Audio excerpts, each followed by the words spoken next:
നമ്മൾ ഒറ്റയ്ക്ക് ഒരു വലിയൊരു കാട്ടിലകപ്പെട്ടു പോയാലോ? അവിടെ വേറെയും കുറച്ച് ആൾക്കാർ നമ്മളെ അപകടപ്പെടുത്താൻ വേണ്ടിയിട്ട് വേറെയും കുറച്ച് ആൾക്കാരുണ്ടെങ്കിലോ നമ്മൾ എന്തായിരിക്കും ചെയ്യുക? അതുപോലത്തെ ഒരു സിനിമ ഒരു 2018 റിലീസ് ചെയ്ത ഒരു ഹോളിവുഡ് മൂവി, ഒരു ക്രൈം ഡ്രാമ ത്രില്ലർ വിഭാഗത്തിൽപ്പെടുന്ന സിനിമ. ഒരു സിനിമയാണ് ഇന്നത്തെ വീഡിയോ നമ്മൾ പരിശോധിക്കാൻ പോകുന്നത്. നമ്മുടെ നായിക, ഈ സിനിമയിൽ നമ്മുടെ നായിക ഒരു ജോബ് ഇൻ്റർവ്യൂവിന് വേണ്ടിയിട്ട് ഒരു നാട്ടിൽ നിന്ന് വേറൊരു സ്ഥലത്തേക്ക് പോവുമായിരിക്കും. വീട്ടിലൊന്നും പറഞ്ഞിട്ടുണ്ടാവില്ല. അപ്പോൾ അങ്ങനെ പോവുമായിരിക്കും. പോകുന്ന പോക്കിൽ വഴി തെറ്റാണ്. നമ്മുടെ നായികയ്ക്ക് വഴി തെറ്റാണ്. വഴി തെറ്റുമ്പോൾ സമയത്ത് വേറൊരു സ്ഥലത്തേക്ക് വേറൊരു കാടിൻ്റെ ഉള്ളിൽ അകപ്പെട്ട് പോവുകയാണ്. അവിടുന്ന് വണ്ടി ബ്രേക്ക് ഡൗൺ ആവുകയും ചെയ്യുന്നു. ആ ബ്രേക്ക് ഡൗൺ ആയ സമയത്ത് 2 പേര് കാറിൽ വരുന്നു. സഹായിക്കാം എന്നുള്ള രൂപേണ ഇവളെ അപായപ്പെടുത്താൻ ശ്രമിക്കുകയാണ്. അപ്പോൾ എന്തായാലും ഇവൾ പ്രതികരിച്ച് ഇവളവിടുന്ന് ഓടി രക്ഷപ്പെടുമ്പോൾ ഒരു കാടിൻ്റെ ഉള്ളിലേക്കാണ് അവൾ ഓടി രക്ഷപ്പെടുന്നത്. കാൽക്ക് അപകടം പറ്റുകയും ചെയ്യും. പിന്നീട് അവിടെ കുടുങ്ങി പോകുന്നതും അവിടുന്ന് രക്ഷപ്പെടാനുള്ള കുറച്ച് കാര്യങ്ങളൊക്കെ ആയിട്ടാണ് സിനിമയുടെ മൊത്തത്തിലുള്ള ആ ഒരു കഥ എന്ന് പറയുന്നത്.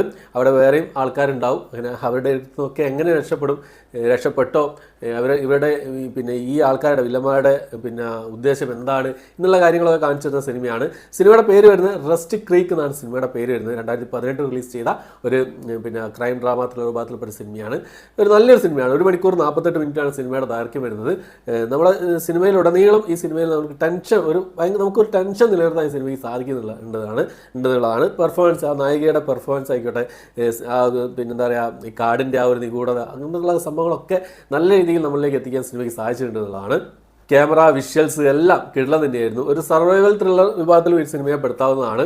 ക്ലൈമാക്സ് ഗംഭീര ക്ലൈമാക്സ് ഒന്നും പറയാൻ പറ്റില്ലെങ്കിലും ഒരു ഡീസൻറ്റ് വാച്ചാണ് ഈ ഒരു സിനിമ.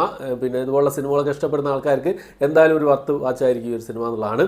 ഒരു മസ്റ്റ് വാച്ച് മൂവി ഒന്നല്ല, എന്നാലും കണ്ടിരിക്കാൻ പറ്റുന്ന ഒരു 1.25 മണിക്കൂറോട് കണ്ടു തീർക്കാൻ പറ്റുന്ന നല്ലൊരു സമയം ഉണ്ടെങ്കിൽ കണ്ടു തീർക്കാൻ പറ്റുന്ന നല്ലൊരു സിനിമയായിട്ടാണ് എനിക്ക് ഈ സിനിമ തോന്നിയത്.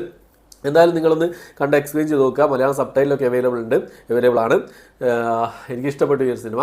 എന്തായാലും കണ്ടു നോക്കുക. ഈ സിനിമ കണ്ടവരുണ്ടെങ്കിൽ നിങ്ങളുടെ അഭിപ്രായം കമന്റ് ബോക്സിൽ രേഖപ്പെടുത്താൻ ശ്രമിക്കുക. റസ്റ്റ് ക്രീക്ക് എന്നാണ് സിനിമയുടെ പേര് വരുന്നത്. ഓക്കെ, അപ്പോൾ ഇത്രയാണ് ഇന്നത്തെ വീഡിയോ. എൻ്റെ വാട്സപ്പ് ഗ്രൂപ്പിൻ്റെ ലിങ്ക് ഡിസ്ക്രിപ്ഷൻ ബോക്സിൽ ഇട്ടിട്ടുണ്ട്.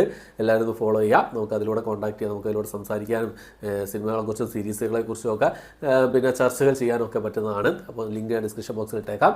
അതുപോലെ തന്നെ ഇൻസ്റ്റാഗ്രാമിൻ്റെ ലിങ്ക് ഡിസ്ക്രിപ്ഷൻ ബോക്സിൽ ഇട്ടേക്കാം. എല്ലാവരും ഒന്ന് ഫോളോ ചെയ്ത് സപ്പോർട്ട് ചെയ്യാം. ഓക്കെ, അപ്പോൾ എൻ്റെ വീഡിയോ ഇഷ്ടപ്പെട്ടായിരിക്കുന്നു. ഈ സിനിമ കണ്ടവരുണ്ടെങ്കിൽ നിങ്ങളുടെ അഭിപ്രായം കമന്റ് ബോക്സിൽ ശ്രമിക്കുക. ഇഷ്ടപ്പെട്ടിക്കുക, ലൈക്ക് ചെയ്യാൻ, ഷെയർ ചെയ്യാൻ, സബ്സ്ക്രൈബ് ചെയ്യാൻ മറക്കാതിരിക്കുക. പുതിയൊരു വീഡിയോ ആയിട്ട് വരുന്നതായിരിക്കും. ബൈ.